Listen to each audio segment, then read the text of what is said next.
प्रिय दर्शक बंधु आसन देखा कौन अच्छी आज 12टी राशि शुभाशुभ संपर्क में प्रथम तो मेष राशि।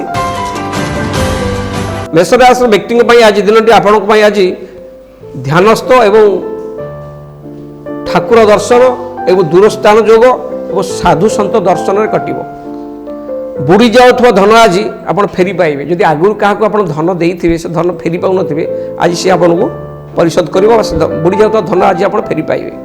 शरीर भल रमाज में सम्मान मान सम्मान प्रतिष्ठा लाभ करेंगे। परिवार कौन शुभ कार्य मंगल कार्य विवाह व्रतकर संपादन हो पारे। आज दिन बहुत भल कटो। प्रतिकार स्वरूप आपण आज मस्तक केशर को तिलक लगातु। केशर को पानी में गोलिकी मुंडे तिलक करातु। देखिए जहाँ भी निष्ठ खंडन सफल निश्चय पाए। आसन देखिए वृष राशि। वृष राशि व्यक्ति आज दिन आपण आज शिक्षा धर्म दीक्षित हेबे। दाम्पत्य सुख अति उत्तम रहिबो। आर्थिक क्षेत्र अति उत्तम रहिबो। आज आप निजर अंतर्निहित शक्ति बल कर्म क्षेत्र में गौरव अर्जन करि समाज में आदरणीय व्यक्तित्व लाभ करेंगे। तेणु दिनटी पाई बहुत भलरे कटिबो। किंतु आज आप सब काम करूँ तरबरिया भाव में डिसीजन नियंतु नहीं। निज मन इच्छा डिसीजन नियंतु नहीं। कारण आज घातबार अतिवाहित होउची। जगी रखी कार्य कले सफलता निश्चय पाइबे। प्रतिकार स्वरूप गोमातार सेवा करंतु। गोमाता को खाया दिंतु। जहाँ इष्ट सब खंडन हो सब निश्चय पाइबे। आसन देखिए मिथुन राशि। मिथुन राशि व्यक्ति आज दिन कार्य क्षेत्र में आरूढ़ हो जीवन को आनंदमय करि समाज में जन कल्याण कार्य करी प्रसज्जित हेबे। आज आप देवता दर्शन सुजोग अच्छी। आपण आज सुस्थ रहिबे।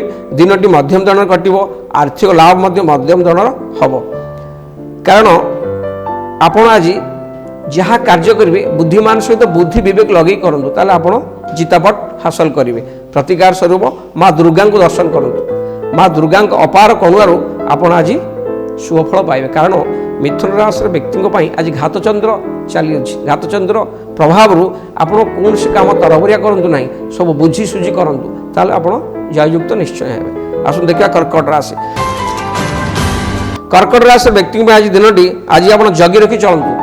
कौन से अशुभ परिस्थिति पड़ी निजर नैतिक समाज सम्मान हराई पारती। कौन से नीतिहीन मंतव्य बा जाति विरोधी मंतव्य दे समाज रे जन आक्रोशर शिकार हो पारती। पारिवारिक शांति आज मिलिब नाही। सामान्य द्वंद्व मध्य परिवार देखा दे पारे। जानवाहन चलाइला बेले सतर्क रहा जरूरी। प्राय दिनटी आज जगी रखी कर्कट राशि व्यक्ति माने जगी रखी दिनटी अतिवाहित करंतु। प्रतिकार स्वरूप शंकर भगवान को दर्शन करंतु। शंकर भगवान को पाखरे बसी महामृत्युंजय पाठ करंतु। जहाँ रिष्ट अच्छे सब खंडन हम शुभफल निश्चय पाइबे।